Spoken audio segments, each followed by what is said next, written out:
Questão 6. O enunciado já nos diz muito bem, de forma muito bem objetiva, que os dois tem que ler dois textos e que eu preciso de perceber que são obras do período clássico, que vai ser reproduzido a partir de qual característica, né? Então, olha só, eu tenho o texto 1, que é um texto visual, um texto imagético, que eu até esqueci de colocar, que é uma tela do Rafael, um óleo sobre tela. E quando eu falo do Rafael, um filme já tem que passar por nossa cabeça que retrata o Renascimento, e o Rafael é famoso por suas Madonas, né? E uma característica muito importante, é bom a gente saber, é que o Renascimento ele não nega a cultura cristã, né, a retratação de cenas bíblicas, de cenas cristãs. Tanto é que o Rafael está representando aqui Nossa Senhora e o Menino Jesus. Então não existe essa negação do cristianismo. Muitas vezes esses grandes artistas vão retratar, sim, temas cristãos. Muito bem. E eu tenho outra característica importante, é a retratação bem fiel da realidade, né? Eu percebo claramente traços muito bem definidos, tanto do Menino Jesus quanto de Nossa Senhora, e o trabalho, né, com os detalhes, com toda essa representação bem definida, né? O Menino Jesus com o corpo muito carregado, né?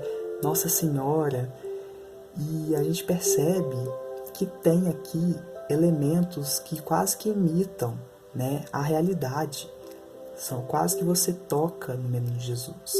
Então isso é uma característica do Renascimento, esse antropocentrismo, ou seja, a valorização das formas, antropocentrismo, a valorização das formas humanas. Isso é uma característica muito importante que a gente já tem que ter isso muito bem claro na hora de fazer a prova. Tá, texto 2. Esse também é um texto do Platão que eu esqueci de colocar.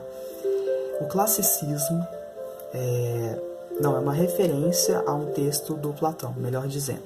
Então, o classicismo é um movimento cultural que valoriza e resgata elementos artísticos da cultura clássica greco-romana. Sendo assim, para os clássicos, a obra de arte prende-se a uma realidade idealizada, uma concepção artística baseada no bem, no belo e no verdadeiro, valores passíveis de imitação. Então, essa referência é uma fala que o Platão dizia sobre o que pode ser arte e o que não é arte. Para Platão, né, Aristóteles e aqueles grandes filósofos gregos, a arte só é aquilo que foi imitação da realidade, né? Ou seja, eu vou imitar a natureza.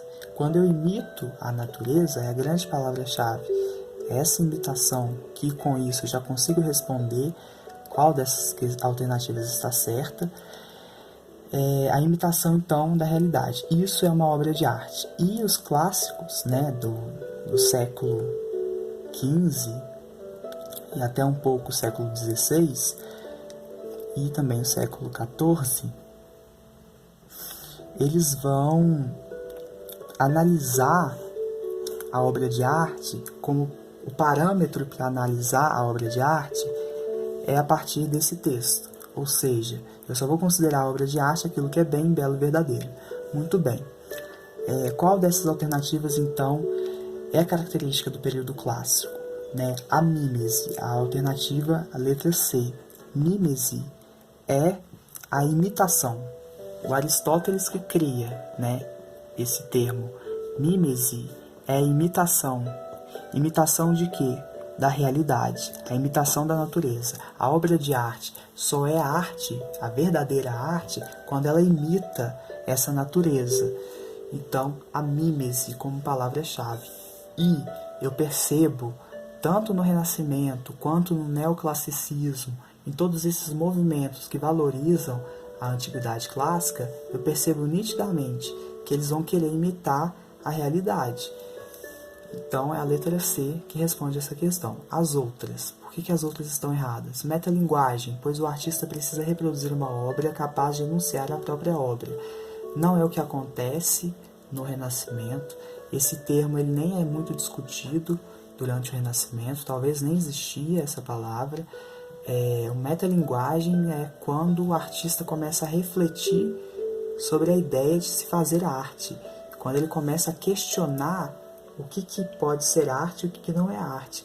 Nesse contexto do Renascimento, eles estão longe de trazer essa reflexão toda, né? Tanto é que a função social da arte ainda era uma função que hoje quem faz é fotografia, né? De representar o real. Então, eles ainda estavam muito aquém de definir essa característica de reflexão que é característico da metalinguagem. Então, não pode ser a letra A, né? Letra B, conotação, sendo o artista um transmissor da polissemia durante o classicismo. Essa alternativa, tudo bem, eu concordo que a conotação está atrelado à ideia da polissemia, ou seja, múltiplos significados. Mas, de novo, no classicismo, eles não estão preocupados, ou eles talvez nem conheciam esse sentido, né? Então, não era coerente com o contexto que eles estavam vivendo. Acho que é melhor a gente colocar isso. Então, não tem essa preocupação de conotação. Eu diria que nem é conotação, é o contrário, é denotação. O que é a denotação? Né? É só o real, é só o referencial, é uma coisa só, não é vários significados, então não pode ser a letra B. Símile, essa poderia gerar um pouco de dúvida, porque a símile é a comparação, é a imitação também, né? Tanto é que a símile é uma figura de linguagem, né? Que é você comparar uma coisa com a outra, visto que cabe ao artista desse período comparar obras de artes a fim de reproduzir uma realidade inovadora.